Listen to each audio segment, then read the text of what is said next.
മാന്യപ്രേക്ഷകർക്ക് എൻ്റെ പ്രണാമം. കേരളത്തിലെ ചരിത്ര കോൺഗ്രസ് ഗംഭീരമായിട്ട് നടക്കുന്നു. രാഷ്ട്രപതി അത് ഉദ്ഘാടനം ചെയ്തു. കുറച്ചെല്ലാം അപസ്വരങ്ങളും പ്രോട്ടോകോൾ പോലും അറിയാതെ തെറ്റിപ്പോയി.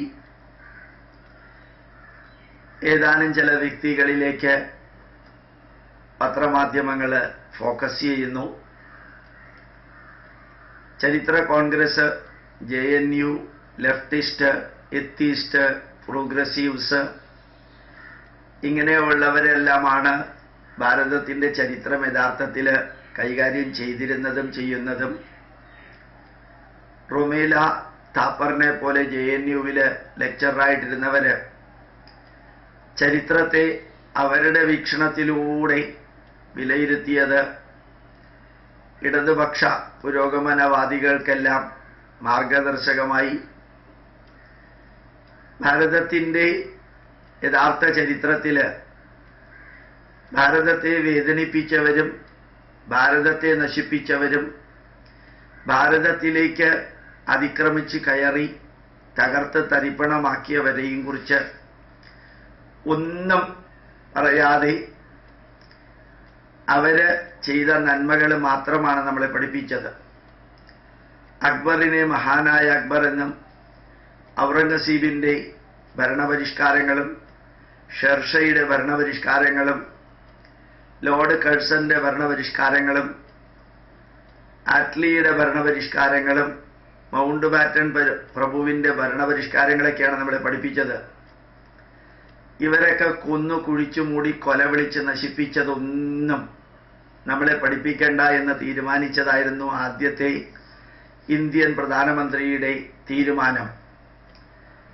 ഈ രാഷ്ട്രത്തിലെ സംസ്കാരത്തിൻ്റെ അവകാശികൾ അനുഭവിച്ച വേദനകൾ മതേതരത്വത്തിൻ്റെ പേരിൽ അല്ലെങ്കിൽ ഏതോ ഒരു പ്രത്യേകതരം സെക്യുലറിസത്തിൻ്റെ പേരിൽ അത് 100% തമസ്കരിച്ച് 650 വർഷത്തോളം മുസ്ലിം ഭരണാധികാരികളും 250 വർഷത്തോളം ഡച്ചുകാരും ഫ്രഞ്ചുകാരും പോർച്ചുഗീസുകാരും സ്പെയിൻകാരും പിന്നെ ഇംഗ്ലീഷുകാരും ഭരിച്ചതും അതിൽ നിന്നെല്ലാം നന്മകൾ മാത്രം നമ്മളെ പഠിപ്പിച്ചു.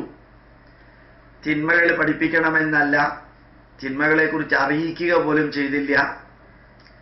അതേ സമയത്ത് ഇവിടെയുള്ള ഇതിൻ്റെ സംസ്കാരത്തിൻ്റെ അവകാശികളായ ഹിന്ദുക്കൾക്കെതിരെ എവിടെയെല്ലാം കൂരമ്പുകൾ ചെയ്യാൻ സാധിക്കുമോ അതെല്ലാം ചെയ്യുകയും ചെയ്ത് ഈ നാട്ടിലെ വിദേശികൾ അപകർഷതയുണ്ടാക്കാൻ എത്രത്തോളം ശ്രമിച്ചോ, ഈ നാട്ടിലുള്ളവരെ അടിമകളായിട്ട് അടിച്ചമർത്തി ഭരിക്കാൻ വിദേശികൾ എത്രത്തോളം ശ്രമിച്ചുവോ, ആ ശ്രമത്തിൻ്റെ ഫലമായിട്ട് എത്രത്തോളം അപകർഷത ഇവിടെ ഉള്ളവരുടെ മനസ്സിലുണ്ടാക്കാൻ സാധിച്ചോ, അതേ അപകർഷതയോ അതിനേക്കാൾ കൂടുതൽ അപകർഷതയോ 1947 ആഗസ്റ്റ് 14 അർദ്ധരാത്രിക്ക് ശേഷം ഭാരതം ഭരിച്ചവരുണ്ടാക്കി. ഇവിടുത്തെ ഭൂരിപക്ഷം എന്ന് പറയുന്നവര് ശക്തരായാൽ ഇവിടുത്തെ ന്യൂനപക്ഷത്തെ തകർത്ത് തരിപ്പണമാക്കുമെന്ന് തെറ്റിദ്ധരിച്ചു. ഭാരതീയാഹ സമസ്താ സുഖിനോ ഭവന്തു എന്ന് ഒരിക്കലും പറയാത്ത, ഹൈന്ദവാഹ സമസ്താ സുഖിനോ ഭവന്തു എന്ന് ഒരിക്കലും പറയാത്ത, ലോകാ സമസ്താ സുഖിനോ ഭവന്തു എന്ന് മാത്രം പറഞ്ഞ, സർവേ ഭവന്തു സുഖിനഃ സർവേ സന്തു നിരാമയ സർവേ ഭദ്രാണി പശ്യന്തു എന്ന് പ്രാർത്ഥിച്ചൊരു തലമുറ പ്രതികാരം വീട്ടും എന്നുള്ള കാരണത്താൽ മാത്രമായിരിക്കും ഒരുപക്ഷെ ഒരു കുടുംബത്തിലെ ഭരണാധികാരികളെല്ലാം സെക്കുലറിസം എന്ന വികൃതമായ അർത്ഥമുള്ള പാശ്ചാത്യ വാക്കിനെ ധന്യമായ അർത്ഥമുള്ള ഭാരതത്തിൽ കൊണ്ടുപോയി ചെലവഴിച്ച് നമ്മളിൽ അപകർഷതയും അവഹേളനവും ഉണ്ടാക്കാൻ ചരിത്രം എഴുതി. മുസ്ലിങ്ങൾക്ക് ഇഷ്ടം മാതിരി ചരിത്രം എഴുതി. ഭാരതത്തിൻ്റേത് ഭരണാധികാരികളുടെ തണലിൽ വളരുന്ന ശമ്പളം പറ്റുന്നവര് ഭരണാധികാരികൾക്ക് വേണ്ടി ചരിത്രം എഴുതി. കോൺഗ്രസ്സുകാർക്ക് വേണ്ടി ചരിത്രം എഴുതി. അത് ഭാരതത്തിൻ്റെ ചരിത്രമാണെന്ന് പ്രചരിപ്പിച്ചു. പതിനായിരക്കണക്കിനും ലക്ഷക്കണക്കിനും സ്വാതന്ത്ര്യ സമര സേനാനികളെ 100% തമസ്കരിച്ച് ഭാരതത്തിൻ്റെ ചരിത്രം ഒരു കോൺഗ്രസിൻ്റെ ചരിത്രമാക്കി മാറ്റി. ഭാരതത്തിന്റെ ചരിത്രം പുരോഗമന ചിന്താധാരയിലൂടെ കണ്ടാലേ ഭാരതത്തിന് നന്മ വരുള്ളൂ എന്ന് തെറ്റിദ്ധരിച്ച് വസ്തുതകളും എല്ലാം നിരാകരിക്കുകയും നിഷേധിക്കുകയും പുച്ഛിക്കുകയും അവഹേളിക്കുകയും അതെല്ലാം തൂത്തെറിയുകയും ചെയ്തിട്ട് ഒരു ചരിത്രം ഭാരതത്തിന് ഉണ്ടാക്കി. യഥാർത്ഥ ഭാരതത്തിന്റെ വേദനാജനകമായിട്ടുള്ള ചരിത്രം അറിയണമെങ്കിൽ മധുരമീനാക്ഷി ക്ഷേത്രത്തിൽ നിന്ന് വടക്കോട്ട് കാശ്മീർ വരെയുള്ള ക്ഷേത്രങ്ങളും നമ്മളുടെ വലിയ വലിയ ആരാധനാലയങ്ങളും സ്ഥാപനങ്ങളും ചുറ്റിക കൊണ്ട് അടിച്ച് തകർത്തത് സാഞ്ചി സ്തൂപമായാലും കുത്തബ് മീനാർ ആയാലും ഭാരതത്തിലെ ആയിരക്കണക്കിന് ക്ഷേത്രങ്ങളായാലും കോണാർക്കിലെ സൂര്യ ക്ഷേത്രമായാലും എല്ലാം തകർക്കപ്പെട്ടതും ഭാരതത്തിന്റെ സാംസ്കാരിക പൈതൃക ആത്മീയ മൂല്യങ്ങളെല്ലാം ചുട്ടെരിച്ചു കൊന്നു കുഴിച്ചു മൂടിയതും 186 ദിവസം വാരണാസി ശിവക്ഷേത്രത്തിന്റെ മുമ്പിൽ ഭാരതീയ ഗ്രന്ഥങ്ങളെ കത്തിച്ച് 24 മണിക്കൂറും തീ ആളി പടർന്നതുമെല്ലാം ചരിത്രത്തിന്റെ ഭാഗമാകാതെ പോയി. അമ്പലങ്ങളെ നശിപ്പിച്ചതിന്റെ പുറത്ത് പള്ളി വന്നതൊന്നും ചർച്ചയായില്ല. ആ പള്ളി മാറ്റി അമ്പലം ഉണ്ടാക്കണമെന്ന് വാദിച്ചത് മാത്രം ക്രൂര വിനോദമെന്ന് പ്രഖ്യാപിക്കപ്പെട്ടു. ഇപ്പൊ യഥാർത്ഥത്തിലെ ചരിത്രം ഇപ്പൊ ഇന്ത്യയിലുള്ളത് ആർക്കൊക്കെയോ വേണ്ടി ആരൊക്കെയോ എന്തൊക്കെയോ കൊടുത്ത് എങ്ങനെയൊക്കെയോ എഴുതിച്ചതാണ്. ആ ചരിത്രമാണ് യഥാർത്ഥ ചരിത്രമെന്ന് പത്രമാധ്യമങ്ങളും JNUവിലെ ബുദ്ധിജീവികളും അവർക്ക് വേണ്ടി കസേരയൊരുക്കിയ കുറേ അധികം വ്യക്തികളുമെല്ലാം പ്രഖ്യാപിക്കുന്ന ഒരു സമ്മേളനമാണ് ചരിത്ര സമ്മേളനം. ഇന്നലെ സാന്ദർഭികമായിട്ട് ഒരു വ്യക്തി പറയുന്നത് വായിച്ചു. വാസ്കോ ഡ ഗാമ ഇന്ത്യയിലേക്ക് വരുന്നതിന് മുമ്പ് തന്നെ 40 മുതൽ 60 വരെ രാഷ്ട്രങ്ങളിൽ നിന്ന് ജനങ്ങൾ ഇവിടെ വന്നിരുന്നു എന്ന്. നമ്മളെ പഠിപ്പിച്ചത് തന്നെ വാസ്കോ ഡ ഗാമയാണ് ഇന്ത്യയിലേക്കുള്ള വഴി കണ്ടുപിടിച്ചത് എന്നാണ്. അദ്ദേഹം പറഞ്ഞത് എന്ത് അർത്ഥത്തിലായാലും വിരോധമില്ല. ഏതായാലും ചരിത്ര കോൺഗ്രസ് നടക്കുമ്പോൾ അതിൽ പ്രബന്ധങ്ങൾ മിക്കവാറും സ്വീകരിക്കാൻ ഇടയുള്ളത് ഈ സംസ്കാരത്തെ അവഹേളിക്കാനും ഇവിടുത്തെ പൈതൃകത്തെ നിരാകരിക്കാനും ഇവിടുത്തെ നന്മകളൊക്കെ പുറത്തുനിന്ന് വന്നതാണെന്ന് പ്രഖ്യാപിക്കാനും ഒക്കെ വേണ്ടിയിട്ടാവാനാണ് സാധ്യത. അത് കാരണം അതിൽ കൂടുതൽ താല്പര്യമൊന്നും എടുത്തില്ലെങ്കിലും പെട്ടെന്ന് ആ ഫോട്ടോ കണ്ട പത്രത്തിലെ ചിത്രം കണ്ട് വായിച്ചപ്പോൾ കിട്ടിയ ആ തലക്കെട്ടാണത്.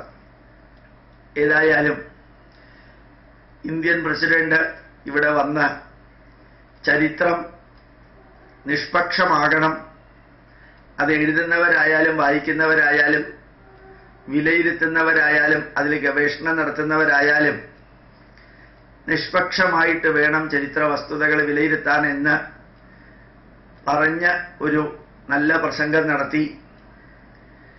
അമേരിക്കയിലും ഇംഗ്ലണ്ടിലുമെല്ലാം പലരും പറയുന്നത് കേട്ടിട്ടുണ്ട്, we don't follow your history.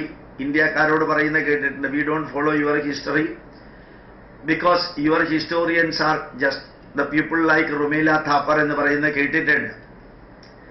അവർക്കൊക്കെ ഇടതുപക്ഷത്തിന്റെ മുടിചൂടാമെന്ന സ്ഥാനവും പിന്നെ ഏതെങ്കിലുമൊക്കെ സ്ഥാപനത്തിന്റെയൊക്കെ ഉത്തരവാദിത്വവും കിട്ടാൻ പലതും എഴുതും, പലതും പ്രസംഗിക്കണം, പലതും കാണിക്കണം.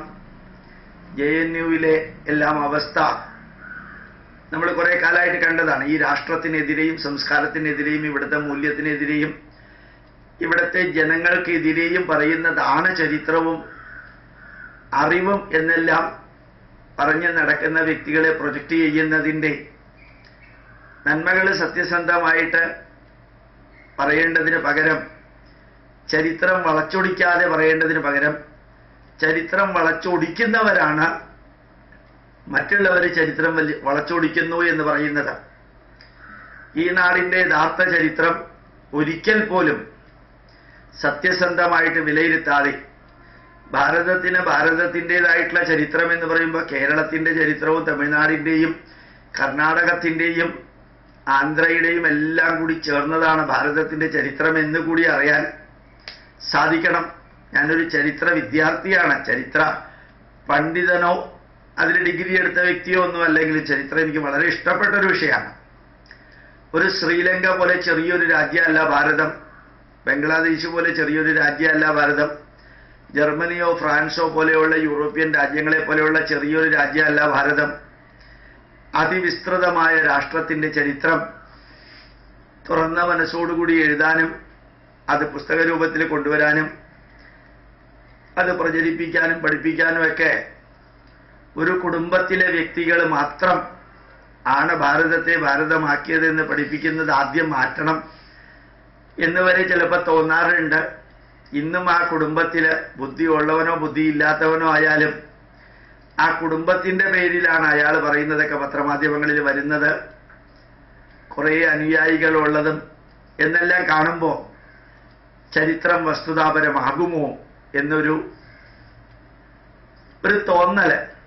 ഏതായാലും ഈ സമ്മേളനവും ഇതിൽ അവതരിപ്പിക്കുന്ന പ്രബന്ധങ്ങളും ഇതിൻ്റെ വിലയിരുത്തലുകളുമെല്ലാം ഉച്ചയ്ക്കുള്ള നല്ല ചിക്കനും മട്ടണും ബീഫും ഒക്കെ ചേർത്തുള്ള ഭക്ഷണത്തിലും ചായയിലും തീറ്റയിലും അതിനുശേഷം എന്തെങ്കിലും ഉണ്ടെങ്കിൽ അതിലുമൊക്കെ ആരംഭിച്ച് അവസാനിക്കും മറ്റേതൊരു സമ്മേളനവും പോലെ. പിന്നെ കുറച്ച് പത്രമാധ്യമങ്ങളിൽ സ്ഥാനം പിടിക്കും എന്നുള്ളതല്ലാതെ ഭാരതത്തിൻ്റെ യഥാർത്ഥ ചരിത്രം എന്തെങ്കിലും പുറത്തു വരുമോ എന്ന് അറിഞ്ഞൂടാ.